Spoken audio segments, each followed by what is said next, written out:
Hey everyone! Today, we're diving into a book that you've probably seen 100 times, Antoine de Saint-Exupéry's masterpiece, The Little Prince. Let's get this one explained. Okay, so let's just get right to the heart of it. You look at this book, right? It looks like it's for kids, but somehow it's one of the most loved stories for adults on the entire planet. So, what's the deal? How did that happen? That's exactly what we're going to figure out today. All right, first up, this book is way more than just a kid's story. We're going to unpack this thing because really it's a global phenomenon. See, the whole secret here is that the book is kind of living a double life. So on one hand, you've got what it looks like, a simple, sweet children's book about a little boy on an adventure. But then you look a little deeper, and what it really is, well, it's a powerful philosophical story. It's actually a pretty sharp critique of how, rigid and unimaginative we adults can be. And that's why you can't just stick this book in one box. It's a mix of everything. A big chunk of it is philosophical fiction. It's asking these huge questions about what we value. Then it's also a fable, a story with a moral. And yeah, of course, it's a children's book, but it's loaded with themes that honestly hit even harder the older you get. Okay, so let's get into the story itself, The Prince in the Desert.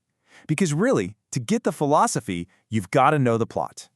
So picture this. Our narrator, he's a pilot, and his plane has just crashed in the middle of the Sahara. Total isolation. And it's out there, in all that emptiness, that he meets this amazing little kid, the Little Prince, who says he's from this tiny planet way out in space. Now, before he even got to Earth, the prince did some planet hopping. And on every single planet, he met an adult who was completely obsessed with something ridiculous, like a king who had nobody to rule, or a guy who just wanted applause, or a businessman who thought he owned the stars. And these aren't just silly characters, no way. They're basically stand-ins for all the foolish things we grown-ups chase after that just don't matter. So yeah, every character here is a symbol for something bigger. The Little Prince himself, he's all about that search for meaning. The pilot, well, he's basically us, the adult who's kind of lost that spark. Then you have the Rose, who is all about how complicated love and responsibility can be, and the Snake, who represents those big, scary life changes. But the one that really changes the game for the Prince is the Fox. And that brings us to the fox. Honestly, this whole section is the absolute heart of the book. This is where the big lesson happens. So the fox tells the little prince, "Tame me." And you got to understand, this doesn't mean what we think it means, like training an animal. Not at all. In this story, to tame someone means to create a real bond with them.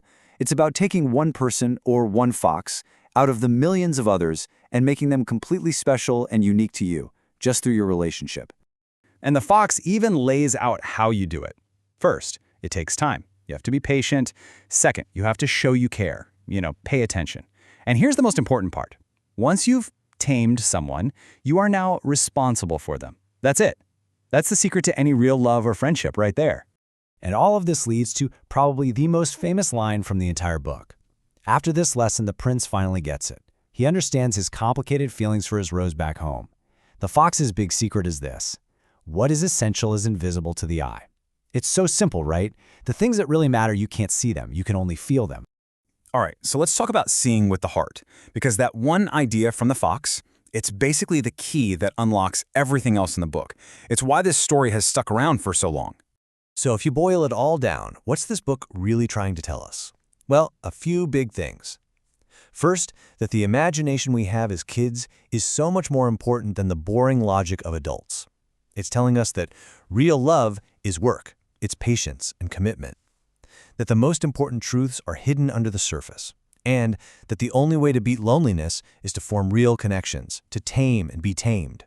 It's a call to live life with a sense of wonder. At the end of the day, that's what The Little Prince is all about.